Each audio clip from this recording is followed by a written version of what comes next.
Schlitz, the beer that made Milwaukee famous, presents The Halls of Ivy, starring Mr. and Mrs. Ronald Coleman.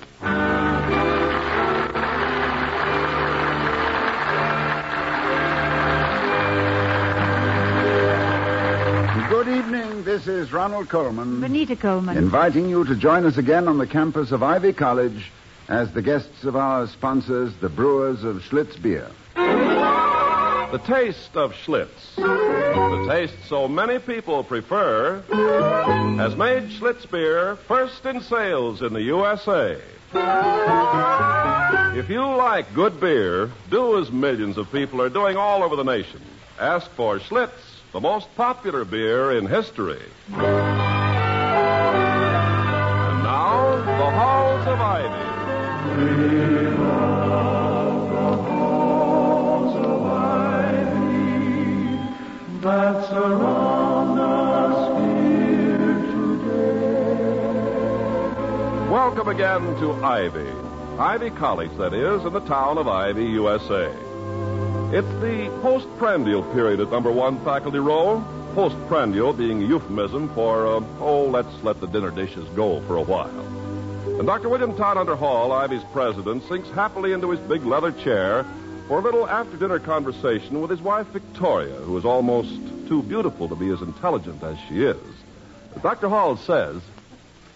That was a splendid dinner, Vicky, and you should... Oh, why are you gazing at me with that air of concern? I had an easy day, and, except for some slight difficulty in keeping my eyes open, my health is excellent. Then why didn't you sleep well last night? Well, to use the Yankee technique of answering a question with a question, how did you know I didn't sleep well? No, I heard you get up and look at the clock 2-3 times and toss around some more and then go to the kitchen for something. Milk. I'm sorry if I disturbed you, darling. Why didn't you let me know you were awake? A glass of milk is a pallid substitute for your stimulating conversation. Thank you. But I was afraid I'd wake you even upper. Even upper? Waking you more upper. Incidentally, now, what is there about a glass of milk that is the first thing you think of when you can't sleep? That's an interesting thought. I suppose it's a subconscious effort to achieve the calm, imperturbable placidity of the cow. It's a belief held by almost all primitive races that we partake of the qualities of the things we eat. A pot roast of puma for courage. Monkey stew for agility. Rib of rhinoceros for strength, and so on. So I presume it's the nudge of racial memory which sends us seeking tranquility in the juice of the Jersey. It is possible that we... what is it, Vicky? I thought I heard a siren. But this being Hell Week on the campus, the sounds of sirens, shots, and the low moans of fraternity pledges are to be expected. Then what did keep you awake last night? I really don't know. I might have been restless because my blankets kept slipping off. Or my blankets may have kept slipping off because I was restless. However, it just might have been that lamb curry we had at Professor Quincannon's. Did you try counting sheep? No, dear. After so much curried lamb, the idea was untenable. No, I finally got to sleep with the Indians. Well, Indians as in Bombay or Indians as in Wyoming? No, the American Indians, dear. I found myself trying to think of Indian tribes alphabetically. Apaches, Arapahoes, Algonquins, Blackfeet, Beavers, Bannocks, Chippewas, Crows, Cherokees, Delawares, Dakotas, Eskimos Labrador, Eskimos Mackenzie, Eskimos Greenland, Flatheads... No, I think you cheated using 3 kinds of Eskimos. Oh, no, dear. They are as distinct from one another as the Wyandots and the Shawnees. Oh. However... Question.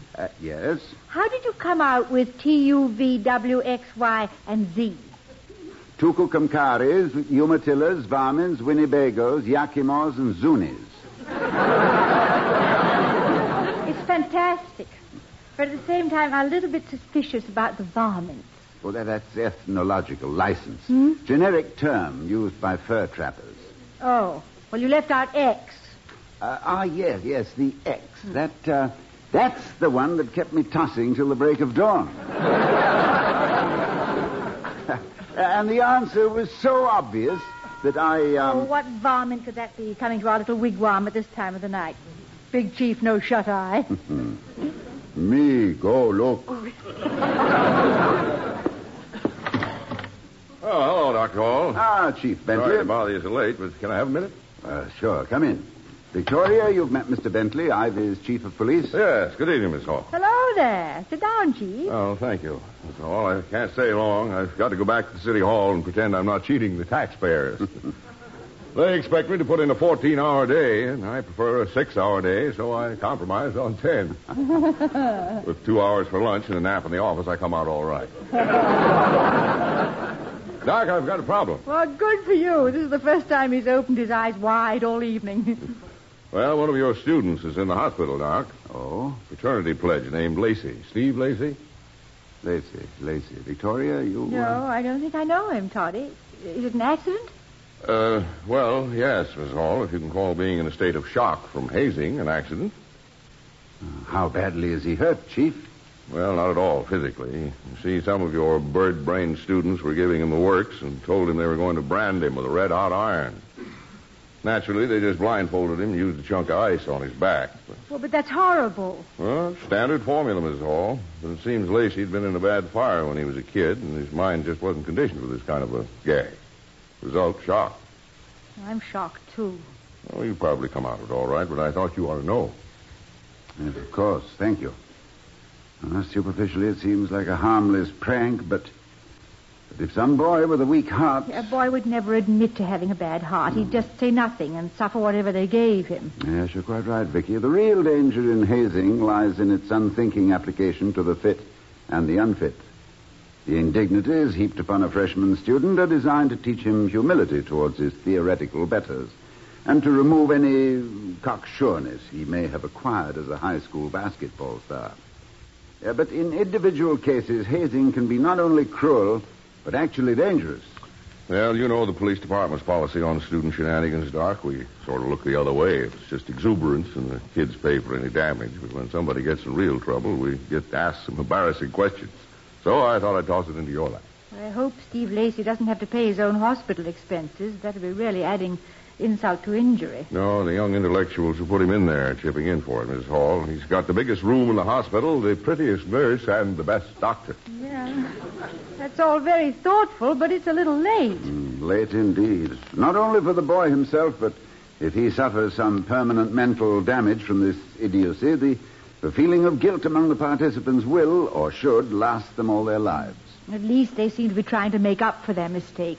Oh, they're pretty decent kids, really, Miss Hall, but hazing's been going on since the second caveman started school to learn tiger skinning.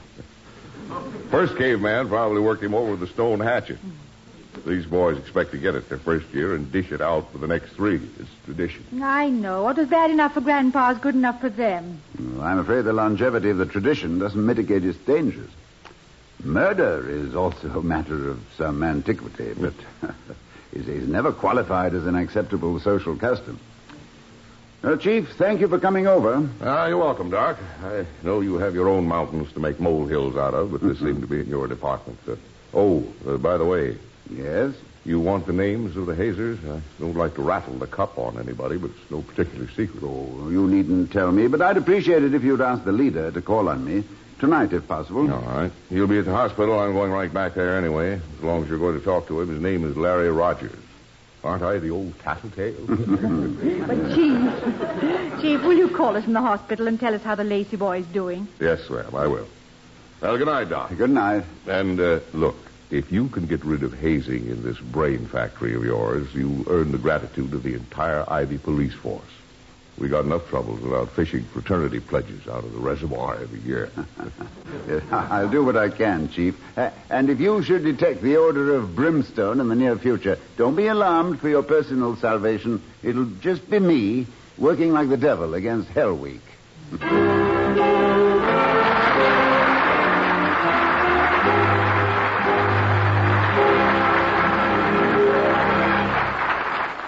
week to week.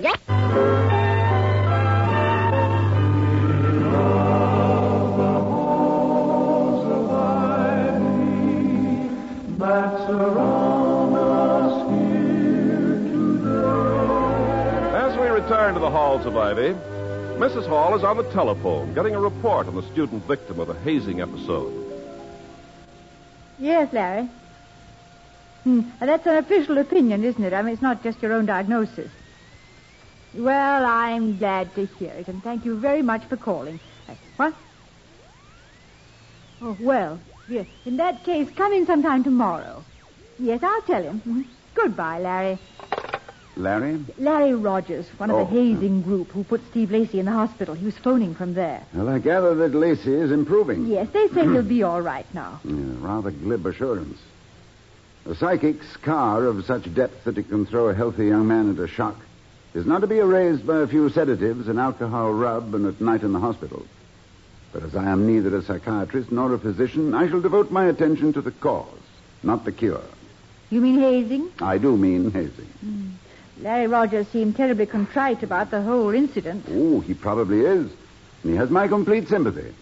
He's a more or less innocent victim of a barbarous tribal custom which I shall do my best to eliminate. Oh, there'll be shrieks of protest from the fraternity groups and from the alumni who've lived through their own hazings and claim that it builds character. Oh, I know. But I don't happen to care for character building which depends on cruelty and hazards to mind and body.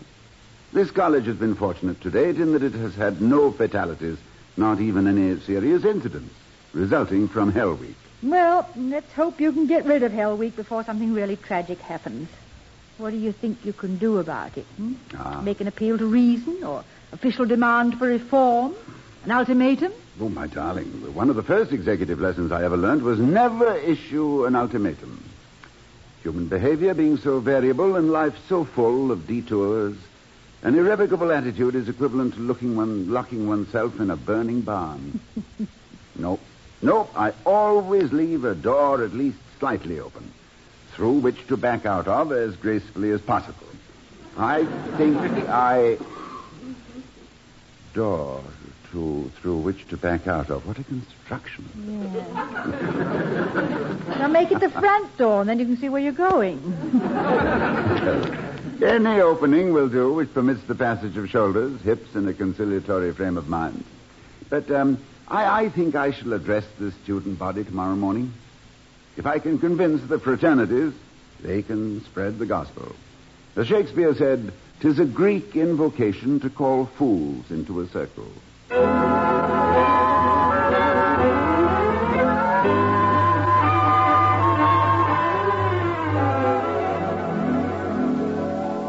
In conclusion, ladies and gentlemen of Ivy, I feel sure that you will be as eager as I am to eliminate the evils which I have pointed out, and which are attendant upon the perpetuation of an intrinsically immature tradition.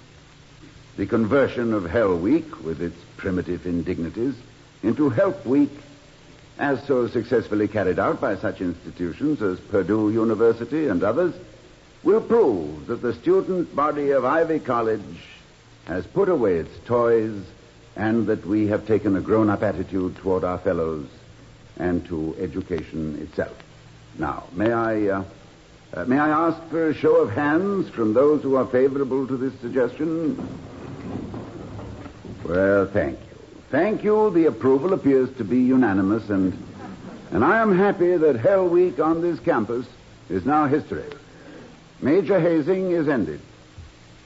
And I think we all realize that we will better prepare ourselves for the future by paddling our own canoes instead of each other's behinds.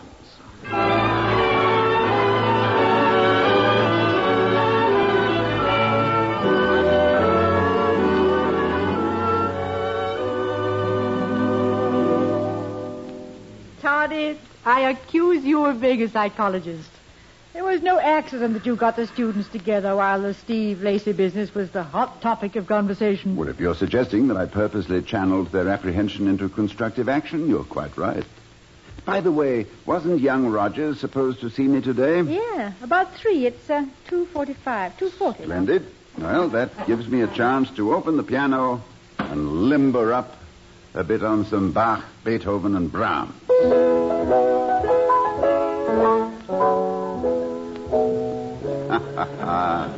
Proving that I have other bees in my bonnet besides the elimination of sacred student traditions. You may have bees in your bonnet, darling, but some of your ideas are honeys. I never known you to do anything which wasn't for the good of Ivy. Ivy's been very good to me. Oh, it may not have the great grey eminence of your Oxford and Cambridge, but... Oh, Toddy, do you remember when we were there? That beautiful afternoon when the sun was trying desperately to shine for the American visitor. Yes, I doubt if anyone who ever saw those towers and spires could ever forget them. And, of course, to see them for the first time with lovely Victoria Cromwell was to make the memory memorable indeed. Well,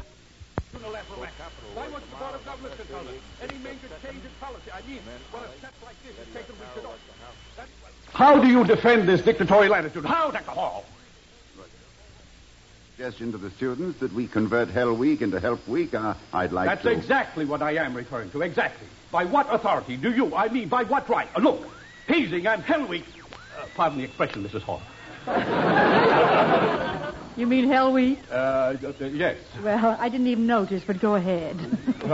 Thank you. As I was saying, Dr. Hall, to interfere so high-handedly, to take it upon yourself a personal whim to change... Mr. Wellman. Hazing is a mere matter of high spirits, Dr. Hall, undergraduate exuberance. We can't make panty wastes of our students overnight to eliminate what has been the tradition Mr. Wellman. What is it?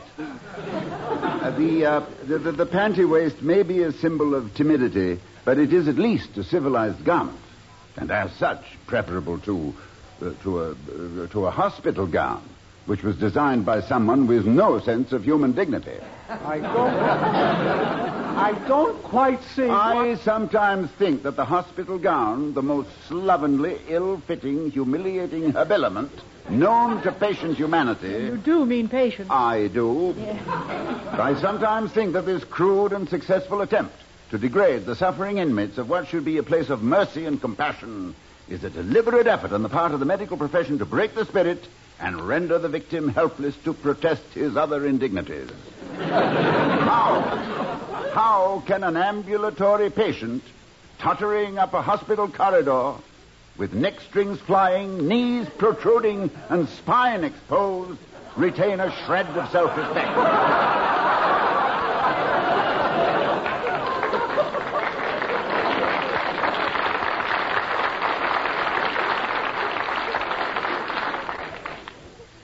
Dr. Hall. Hospital gown being made in only two sizes, too large and too small. Can hardly be expected to... Oh, I'm sorry, Mr. Wellman. You were saying... I was saying that you had no right, no authority to take such an arbitrary action in eliminating a tradition as old as hazing. Well, Dr. Hall? Yesterday, as a result of Hell Week, we narrowly escaped a serious consequence. By an uncomfortably narrow margin, what might have been a national scandal and a personal tragedy became a mere incident. It was too close, Mr. Wellman. Were you ever hazed, Mr. Wellman? Yes, I was, Mrs. Hall. Most certainly. Had a terrible time. Almost killed me. One night they tied me up and threw me into... But that's beside the point. Yes, I was hazed, and I'm proud I bore up under it without acting like a crybaby. No, it's the smart babies who cry, Mr. Wellman. They try to tell us when something should be changed. I mean when it's sacred traditions, when they are changed. When a one-man crusade can overthrow the hallowed customs, which... And I don't care if it is the president who... Mr. Wellman... Yes, Dr. Hall. No one, I think, will deny that your contributions and your help to Ivy College have been tremendously valuable. As chairman of the Board of Governors, you have been a conscientious guardian of its customs and traditions. Thank you. But, as president of Ivy, and considering myself personally responsible for not only the health and well-being of the student body, but also of guiding its energies into useful channels, I could no longer tolerate an activity so fraught with danger to mind and body. If you wish to question my decision before the Board of Governors, please do so. I have always found them at least as intelligent as the students. Well, thanks. But that doesn't explain. Do you understand about Help Week, Mr. Wellman? HELP, that is. Yes, some kind of falderall about painting fences, cleaning up vacant lots, for which we have ample. I mean, if the town of Ivy and Ivy College can't maintain its own... If we are out to destroy the fraternity system, why don't we just... Excuse me, Mr. Wellman, but we have taken no step which would hurt the fraternity system. Oh, it has its evils, perhaps, and is often subject to criticism on grounds of being undemocratic. But in converting its more juvenile and sadistic energies to constructive ends, we are taking much of the sting out of such criticism and emphasizing the real values of group effort. Furthermore... Yeah, that's Larry Rogers, Oh, William. yes, I suppose. Larry Rogers, that's another thing. He's the son of a fine Ivy alumnus, been very generous with endowments. If we are to embarrass this young man by making him the focal point, the focal point of this attack... Well, excuse me, Mr. Wellman. Come in, Larry. It's nice to see you. Hello, Mrs. Hall. Dr. Hall? Hello, Rogers. You know Mr. Wellman, chairman of the board Not of governors? necessary, Dr. Hall. Know the boy well. Hello, Rogers. Hello, Mr. Wellman. I was just telling Dr. Hall, Rogers, that I felt it necessary to protest his action in eliminating the fine old tradition of Hell Week. Are you kidding? What? I mean, are you serious, Mr. Wellman? Of course I'm serious. I take it you think Dr. Hall was right, Larry. Mrs. Hall, it was the smartest thing that's been done around here since they put in electric lights. Believe me, when Steve Lacey went to the hospital, we got the scare of our lives. There were bull sessions all over the campus last night. We know we were acting like grade school kids, and when we realized what might have happened to Steve, and to us, too, well, Dr. Hall took the load off our minds. We all agreed we'd feel better about fixing up a church roof than autographing some guy's plaster cast. Dr. Hall. Yes? I came to apologize for being a leatherhead and to tell you I just entered another school. Another school, Larry? Leaving Ivy? My goodness, Rogers, when your father hears you've been forced out of Ivy simply because... I wasn't forced out of Ivy, Mr. Wellman. I've been dishing it out, so now I'm going to try taking it. I'm going into a school where they really have Hell Week. United States Marine Corps.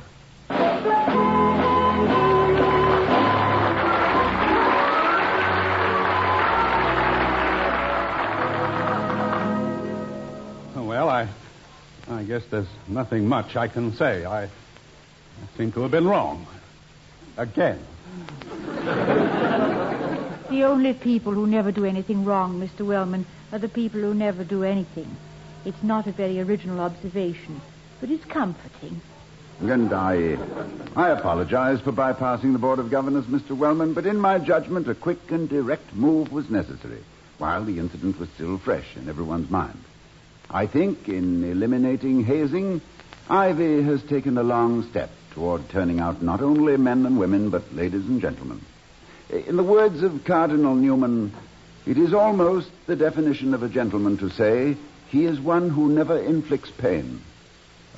Yes, and in the words of Clarence Wellman, gentlemen should always make as graceful an exit as possible. Good night, Mrs. Hall. Good night. Good night. Good night, Mr. Wellman. Yes.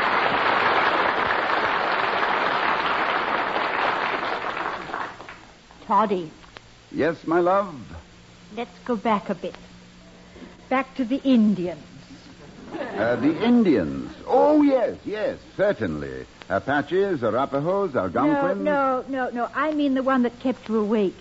Indians starting with X. Oh, yes. The X. Well, that was Potawatomi who ran away and joined the Seminoles. Oh, you mean he was an... Yes, darling, he was an ex-Potawatomi.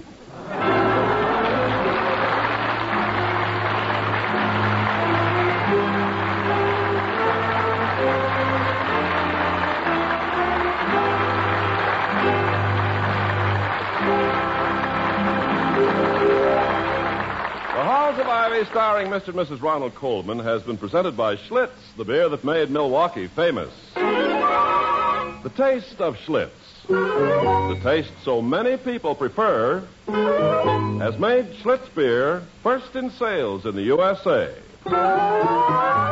Why don't you, too, enjoy the most popular beer in history? Next time, every time, Ask for Schlitz beer. And now, here again are Mr. and Mrs. Ronald Coleman. Good night, everyone. Good night. And from our sponsor, the Joseph Schlitz Brewing Company of Milwaukee, Wisconsin, and its thousands of friendly dealers throughout the nation. Good night. Good night.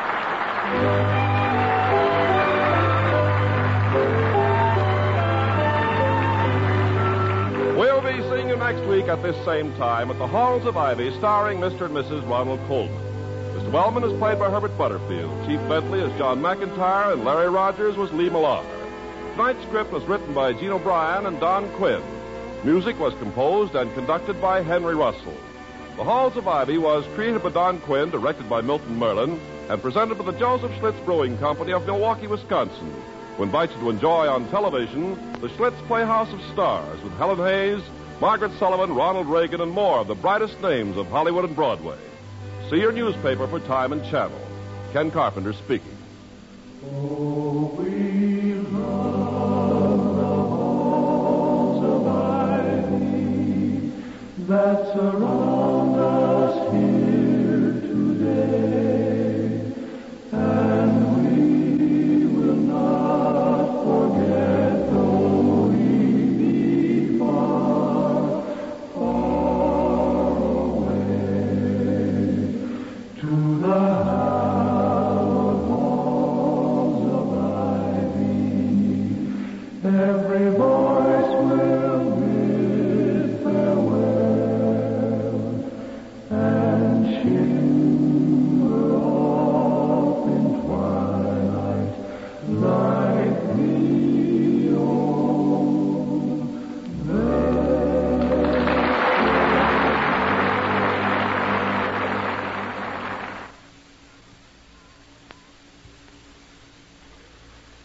The preceding was transcribed. Coming up next...